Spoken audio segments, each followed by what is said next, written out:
अस्सलाम वालेकुम। डॉक्टर मुहम्मद अब्बास मिरानी माहिर अमराज बचगान व नुज़ायदगान दा तुहानू सारियां भिरावां नू ते भैणी नू मेरा सलाम। सब तो पहले मैं इस तू कबल एक वीडियो जड़ी नशर कीती है उस दे मुलहका एक होर वीडियो तुसा मुलाजा फरमैसो।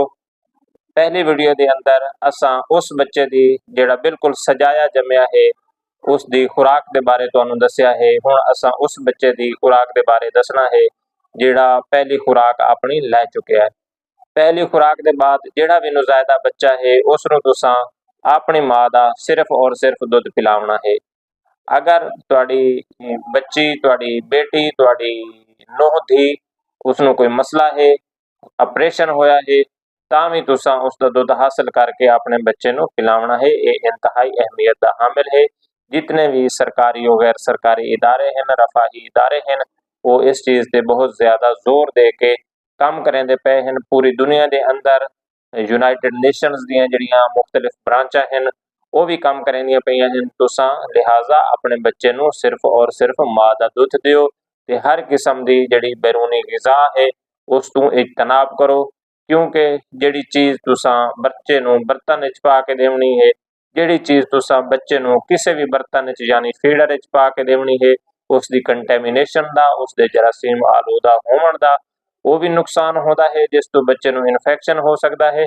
नाल नाल वो चीज़ गिजाइत तो भरपूर भी नहीं होती ते काफ़ी सारियां चीज़ां उसदे विच डेफिशिएंट होंदियां हैं यानी कम होंदियां हैं।